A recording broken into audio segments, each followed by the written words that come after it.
Mil grullas. Elsa Bornemann. Naomi Watanabe y Toshiro Ueda creían que el mundo era nuevo, como todos los chicos, porque ellos eran nuevos en el mundo, también como todos los chicos. Pero el mundo era ya muy viejo entonces, en el año 1945, y otra vez estaba en guerra. Naomi y Toshiro no entendían muy bien qué era lo que estaba pasando.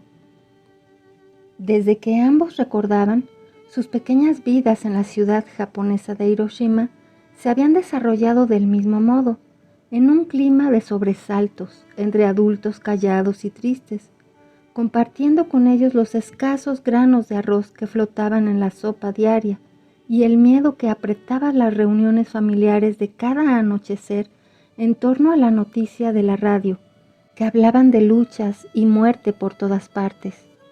Sin embargo, creían que el mundo era nuevo y esperaban ansiosos cada día para descubrirlo. Y también se estaban descubriendo uno al otro.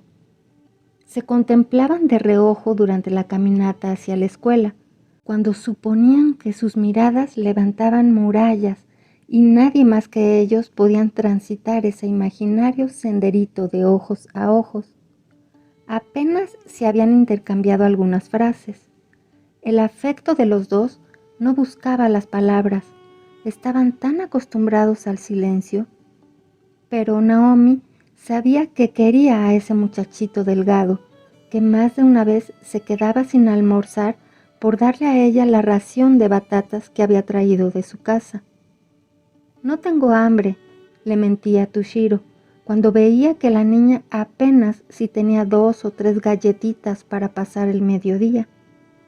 Te dejo mi vianda, y se iba a corretear con sus compañeros hasta la hora de regreso a las aulas, para que Naomi no tuviera vergüenza de devorar la ración. Naomi poblaba el corazón de Toshiro, se le anudaba en los sueños con sus largas trenzas negras, le hacía tener ganas de crecer de golpe para poder casarse con ella, pero ese futuro quedaba tan lejos aún.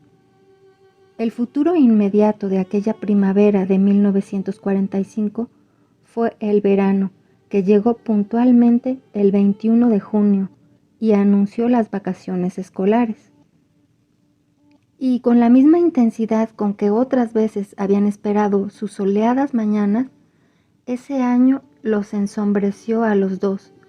Ni Naomi ni Toshiro deseaban que empezara.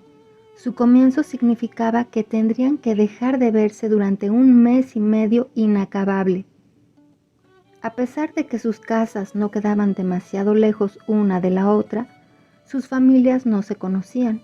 Ni siquiera tenían entonces la posibilidad de encontrarse en alguna visita.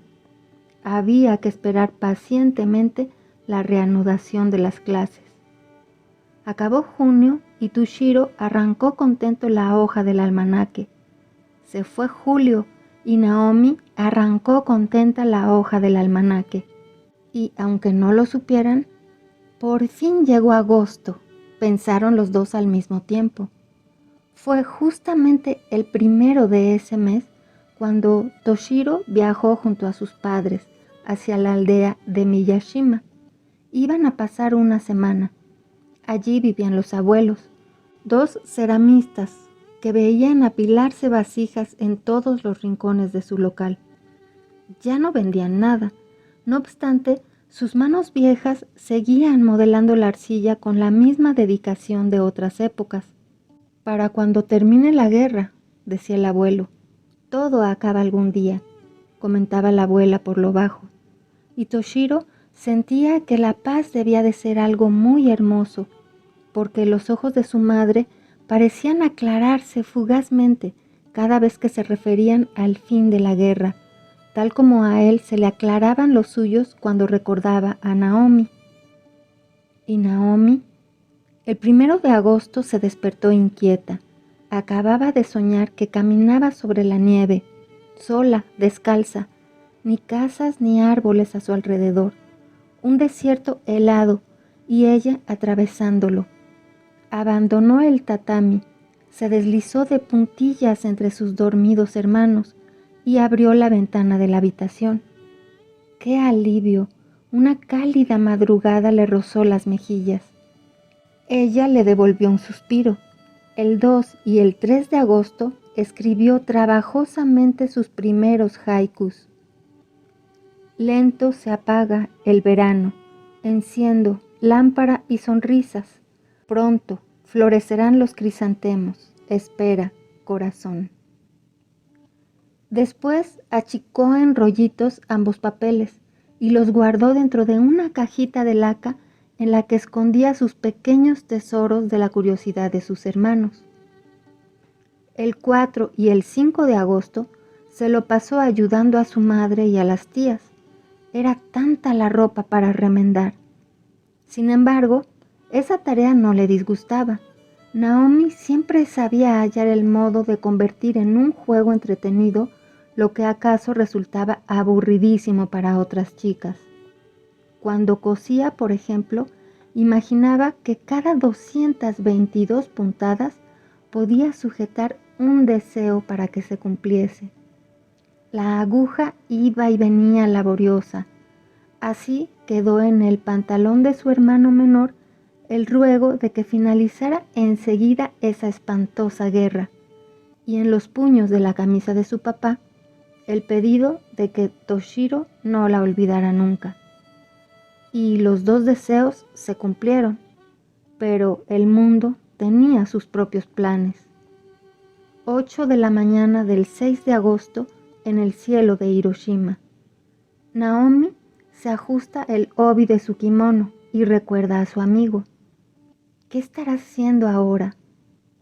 Ahora, Toshiro pesca en la isla mientras se pregunta, ¿qué estará haciendo Naomi? En ese mismo momento, un avión enemigo sobrevuela el cielo de Hiroshima.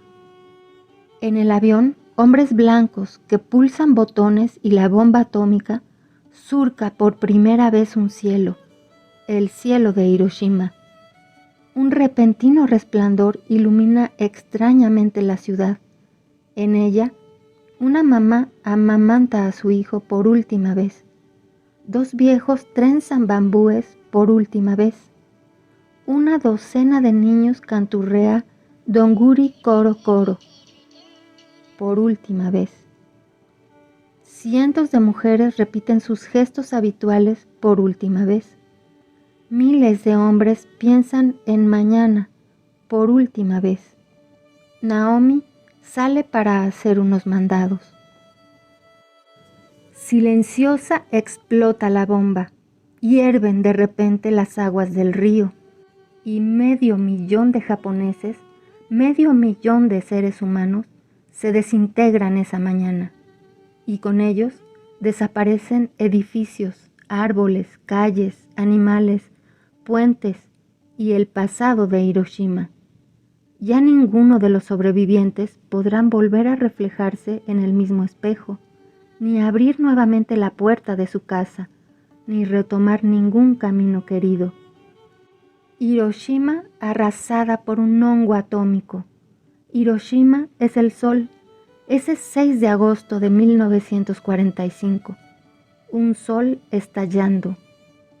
En diciembre logró Toshiro averiguar dónde estaba Naomi y que aún estaba viva. ¡Dios! Ella y su familia, internados en el hospital ubicado en una localidad próxima a Hiroshima, como otros tantos cientos de miles que también habían sobrevivido al horror, aunque el horror estuviera ahora instalado dentro de ellos, en su misma sangre. Y hacia ese hospital marchó Toshiro una mañana. El invierno se insinuaba ya en el aire, y el muchacho no sabía si era frío exterior o su pensamiento lo que le hacía tiritar. Naomi se hallaba en una cama situada junto a la ventana. De cara al techo, ya no tenía sus trenzas, apenas una tenue pelucita oscura. Sobre su mesa de luz, unas cuantas grullas de papel desparramadas. «Voy a morirme, Toshiro», susurró. No bien su amigo se paró en silencio al lado de su cama. nunca llegaré a plegar las 1000 grullas que me hacen falta. 1000 grullas, o senbaratsuru, como se dice en japonés. Con el corazón encogido, Toshiro contó las que se hallaban dispersas sobre la mesita.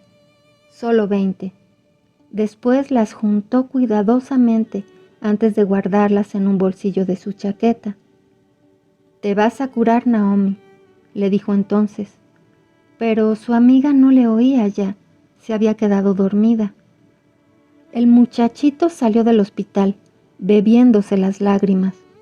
Ni la madre, ni el padre, ni los tíos de Toshiro, en cuya casa se encontraba temporariamente alojado, entendieron aquella noche el porqué de la misteriosa desaparición de casi todos los papeles que hasta ese día habían habido allí.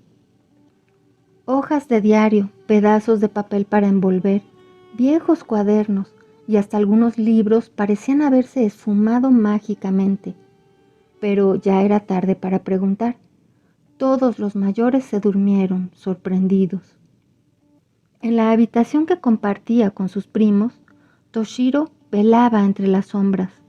Esperó hasta que tuvo la certeza de que nadie más que él continuaba despierto. Entonces se incorporó con sigilo y abrió el armario donde se solían acomodar las mantas. Mordiéndose la punta de la lengua, extrajo la pila de papeles que había recolectado en secreto y volvió a su lecho. La tijera la llevaba oculta entre sus ropas. Y así, en el silencio y la oscuridad de aquellas horas, Toshiro recortó primero 980 cuadraditos y luego los plegó uno por uno hasta completar las 1000 grullas que ansiaba Naomi, tras sumarles las que ella misma había hecho. Ya amanecía. El muchacho se encontraba pasando hilos a través de las siluetas de papel. Separó en grupos de 10 las frágiles grullas del milagro y las aprestó para que imitaran el vuelo, suspendidas como estaban de un leve hilo de coser, una encima de otra. Con los dedos raspados y el corazón temblando, Toshiro colocó las 100 tiras dentro de su furoshiki y partió rumbo al hospital antes de que su familia se despertara. Por esa única vez, tomó sin pedir permiso la bicicleta de sus primos. No había tiempo que perder. Imposible recorrer a pie, como el día anterior, los kilómetros que los separaban del hospital. La vida de Naomi dependía de esas grullas.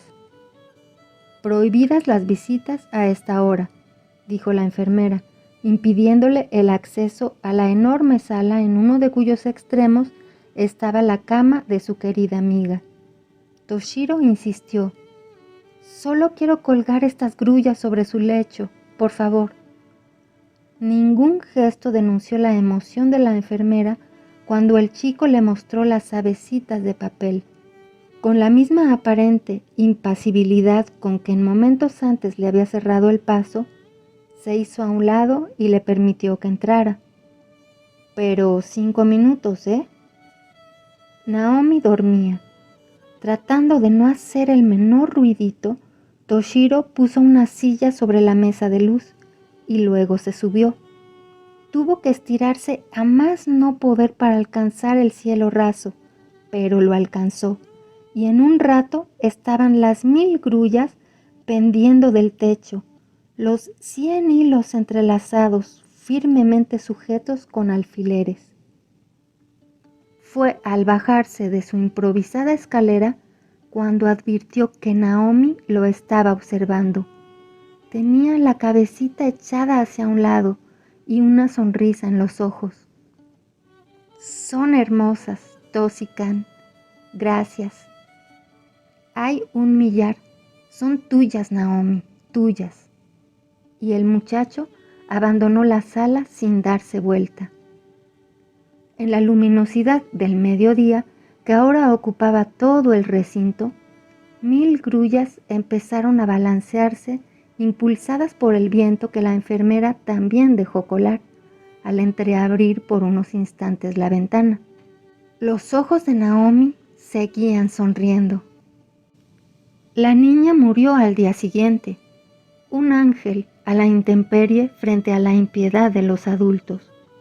¿Cómo podrían 1000 frágiles avecitas de papel vencer el horror instalado en su sangre?